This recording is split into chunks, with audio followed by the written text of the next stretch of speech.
किशोरी जी का प्रादुर्भाव हुआ। पूरे बरसाना में आनंद उत्सव मनाया गया, सब नाच रहे हैं, गा रहे हैं, आनंद मना रहे हैं।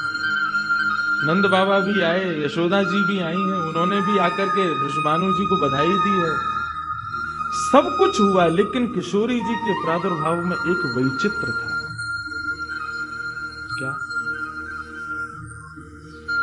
दिन बीत गए 8, लेकिन किशोरी जी ने अभी तक नेत्र नहीं खोले। अभी तक किशोरी जी केवल एक छोटी सी बालिका हैं, एक सुकुमारी हैं, परंतु अभी तक किसी को भी किशोरी जी के नेत्रों का दर्शन नहीं हुआ। अभी तक किशोरी जी के नेत्र नहीं खुले। इस बात से कभी कभी चिंतित हो जाते हैं वृषभानु जी और कीर्ति कि हमारी लाली है तो गई है, लेकिन पता ना क्यों अपने नेत्रन को नहीं खोल रही है। कभी कोई संत आ जाए, कोई वैष्णव आ जाए, कोई ब्राह्मण आ जाए, तो उनसे निवेदन करते हैं कि हमारी लाली नेत्र नहीं खोल रही। तब देवताओं ने नारद जी को भेजा, आप जाओ और जाकर के वृषभानु जी के इस मन के भाव को पूर्ण करके आओ, किशोरी जी के सुंदर नेत्रों का दर्शन उनको कराओ। तब श्री नारद जी महाराज का आगमन हुआ। नारद जी जैसे ही आए तो वृषभानु जी ने नारद जी को देखते ही सबसे पहले अपने पुत्र को बिठा दिया। श्री रामा से मिलो, हमारा लाला है। नारद जी उससे मिले, उसका सब देखने लगे। नारद जी मन में विचार कर रहे हैं कि ये उनसे कब मिलवाएंगे, किशोरी जी का दर्शन कब होगा। 2-3 दिन तक नारद जी विचरण करते रहे बरसाने में। वृषभानु जी का मन तो होता है कि मैं इनसे कुछ कहूं, कुछ पूछूं, थोड़ा किशोरी जी के बारे में, अपनी लाली के बारे में न कुछ जानूं, लेकिन अभी वो भाव प्रकट नहीं हो रहा है। तब एक दिन एक छोटी सी बरसाने की लाली को जब नारद जी महाराज खिला रहे थे और उससे प्रेम चर्चा कर रहे थे, ये दृश्य जब वृषभानु जी ने देखा, उन्होंने तुरंत नारद जी के चरण पकड़े और कहा, हे भगवान, हमारी एक लाली भई है, बहुत सुंदर है, सुकुमारी है, नन्ही सी है। विवाह को देख करके स्पर्श करवे में डर लगे कि कहीं हमारे स्पर्श से कोई कष्ट ना है जाए, या हमारे हम सबन को दर्शन भी ना करा मैं। लेकिन महात्मन आपसे पूछना चाह मैं, हमारी लाली नेत्र नहीं खोल रही है, कहा भाव है? नारद जी तो तुरंत बोले, अरे तो तुमने इतने दिन से क्यों नहीं बताया? वो तो पहले से ही बैठे थे तैयार कि ये जल्दी बोले तो मैं जाऊं, जाकर के दर्शन करूं। बोले संकोच है रहे हो? बोले संकोच मत करो, अभी लेके चलो। कहां है तुम्हारी लाली, मुंह को बताओ। नारद जी महाराज जा रहे हैं वृषभानु भवन में। एक बेड़ी पार की, दूसरी बेड़ी पार की, तीसरी बेड़ी पार की। जैसे ही भीतर पहुंचे हैं, सुंदर सुगंधी भीतर से प्रकट हो रही है। सामने स्वर्ण जटित एक पालना है, और जैसे उस पालने में जाकर के नारद जी ने दर्शन किया, कमल कली को वृषभानु की लली को रंग, कैसा रंग है? बोले जैसे कमल की कली हूं मैं ना, ऐसी श्री वृषभानु नंदिनी। नारद जी ने जैसे ही उनको दर्शन किए, आनंदित है, आनंदित है करके प्रणाम करने लगे। वृषभानु जी बोले, हमारी लाली नेत्र नाय खोल रही है, आप कृपा करो ना। नारद जी बोले, एक मंत्र पढ़ना पड़ेगा, कुछ करना पड़ेगा, तंत्र मंत्र करना पड़ेगा, तब आपकी लाली बोलेगी। वृषभानु जी बोले, देख ले संभल के करियो, हमारी लाली बहुत कोमल है, वो ना स्पर्श नहीं करेंगे, दूर बैठ के करेंगे। वृषभानु जी बोले, तो करो। बोले, आपको पहले बाहर जाना पड़ेगा, एकांत में करेंगे।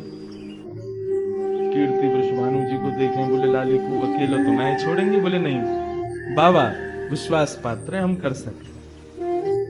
वृषभानु जी और कीर्ति दोनों जैसे बाहर पधारे, नारद जी ने गेट बंद किया, तुरंत चरणन में प्रणाम किया और प्रणाम करके सीधे सन्मुख बैठे हैं। हे कृष्ण मनोहारिणी जय वृंदावन प्रिया, जय मंगल ललिता जय वृंदावन,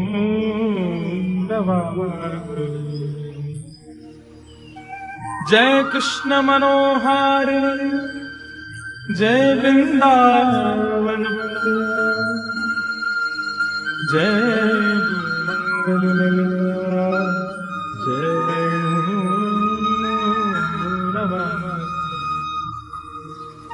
जैसे ही नारद जी के मुख से ये शब्द प्रकट हुआ, जय कृष्ण मनोहारिणी, ये कृष्ण मनोहारिणी शब्द जैसे ही नन्ही सी श्री किशोरी जी के कान में कृष्ण शब्द गयो, कृष्ण शब्द जाते ही नन्ही सी किशोरी जी के नेत्र अपने आप धीरे धीरे धीरे धीरे खुलन लगे, मुख पर एक प्रसन्नता सी प्रकट हो गई। नन्ही सी किशोरी अभी अभी करवट लेनो भी नहीं जाने, लेकिन जैसे ही बार बार ये श्लोक का गान नारद जी के द्वारा हो रहा है, जय कृष्ण मनोहारिणी, जय वृंदावन प्रिय, इसको सुनकर के किशोरी जी जो अभी करवट लेनो भी ना जाने, वो अपने पालना को पकड़ करके अपने पालना से उछक करके वहीं से झांक करके श्री नारद जी को देख रही हैं। और नारद जी ने जैसे किशोरी जी के रूप को देखा है, सुंदर मृगनयनी किशोरी जी आज नारद जी को देख रही है। मुख में भी दांत ना है, बिना दांतन के किशोरी जी के मुखमंडल की प्रसन्नता देख करके नारद जी आनंद विभोर हो गए। नारद जी बोले, आपको ये कीर्तन भायो, आपको ये कीर्तन प्रिय लगो? किशोरी जी के मुख से केवल किलकारी निकल रही है। नारद जी ने उठाई अपनी वीणा करताल और जय कृष्ण मनोहारिणी, जय वृंदावन प्रिय, और इसी का कीर्तन करते हुए वहां नाचने लगे, नृत्य करने लगे, चारों ओर घूम रहे हैं। बीच में पालने में श्री किशोरी जी बैठ करके और करताल बजा रही हैं और करताल बजा करके आनंदित हो रही हैं। ऋषभानु जी बाहर खड़े बोले कि भीतर तो कीर्तन चल रहा है, करताल की आवाज आ रही है, वीणा बज रही है। तभी उनने कान लगा करके सुनो तो नारद जी गा रहे, जय कृष्ण मनोहारिणी, जय वृंदावन प्रिय, जय भ्रू मंगल ललिता, जय वेणु रवाकुल। ऋषभानु जी ने इस पर सुन लिया, लेकिन जैसे ही थोड़े से गए हैं और खिड़की में जाकर के भीतर झांक करके देखा, अद्भुत दृश्य। नन्ही सी किशोरी ज्यादा से ज्यादा 8 दिन की होंगी, 10 दिन की होंगी, अपने पालना में पौड़ करके स्वयं को झुला रही हैं, करताल बजा रही हैं। चारों तरफ नारद जी वीणा बजा करके, करताल बजा करके आनंद से किशोरी जी को मुखोल्लास कर रहे हैं। ये दृश्य देख करके श्री वृषभानु जी को एक बार तो मूर्छा आ गई, मैं वास्तव में 8 दिन की बालिका को देख रहा हूं। उन्होंने कीर्ति को कुछ नहीं बताया। नारद जी महाराज ने प्रणाम किया। तब किशोरी जी की सहचरियां प्रकट हुई और कहा कि हे नारद, आपने हमारी किशोरी जी को बहुत सुख प्रदान किया है। जब कभी भी आपको ऐसा दर्शन करना हो तो हम आपको कुछ स्थान बता रहे हैं। गोवर्धन, श्री यमुना पुलिन और ब्रज कुंज, इन 3 स्थानों पर आप जब कभी भी हमारी किशोरी को स्मरण करके यही कीर्तन को गान करोगे, किशोरी जी को यही स्वरूप आपको दिखेगा। ये हमारा वरदान है आपको, क्योंकि हम आपने, किशोरी जी कृपामयी तो हैं। लाल जी 10 बार विचार करेंगे कृपा करवे में, किशोरी जी विचार थोड़ी करें, वो तो तुरंत करुणा करें। नारद जी जाओ, जब कभी भी लाडली को दर्शन करना हो यही भाव से कर ली। नारद जी महाराज के नेत्र सजल है गए, किशोरी जी के चरणन में बारंबार प्रणाम किया और प्रणतिपात करते हुए वहां से प्रस्थान कर गए। किशोरी जी फिर से नेत्र बंद करके अपने पालना में पौड़ गए। कीर्ति जी बोली, बाबा आयो, टोना टोटका करके गयो, तब हमारी लाली के नेत्र तो खुले नहीं। कीर्ति जी गोद में लेकर के सुला रही है, नेक नेक थोड़ी सी संकुचित है करके रुदन करना प्रारंभ कियो। सो इतने में वृषभानु जी आए और वृषभानु जी बोले, नेक दियो लाली को। और किशोरी जी को गोद में लेकर के वृषभानु जी बोले, हे कृष्ण मनोहारिणी। जैसे ही बोले तुरंत किशोरी जी के नेत्र फिर से खुल गए, फिर से अपनी किलकारी भर करके कीर्तन में करताल बजाने लगी, आनंद विभोर हो गई। अब तो जैसे ही ये भाव देखो, वृषभानु जी ने कीर्ति को सुनायो, कीर्ति भी वही गा रही है, पूरा बरसानो आकर के श्री कृष्ण कीर्तन करने लगो और बीच में मध्य में बैठ करके किशोरी जी अपनी करताल बजा रही हैं, किलकिल करके हंस रही हैं, इतनी आनंद विभोर रह रही हैं। तब सबन को ये भेद पतो चलो, कहा कि ये श्री कृष्ण की आत्मा है, ये उनसे विलग नहीं है, वे ही आपको सर्वस्व है।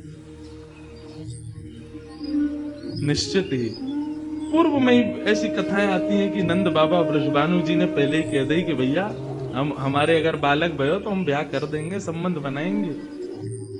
और आज वही भाव उन सबको वहां दिख रहा था। हे कृष्ण मनोहर, यदि नित्य कोई श्री किशोरी जी का स्मरण करे और जब भी किशोरी जी के दर्शन करे, किशोरी जी के सन्मुख बैठे, इस भाव को कहे, हे कृष्ण मनोहारिणी, हे कृष्ण के मन का हरण करने वाली, या हे कृष्ण जय कृष्ण, कृष्ण ने जिनके मन का हरण किया, दोनों भाव हैं इसके। जो कृष्ण के मन का हरण करे या जिसने कृष्ण के मन का हरण किया है, ऐसी श्री किशोरी जी आज भी प्रसन्न होती हैं इस कीर्तन को सुनकर।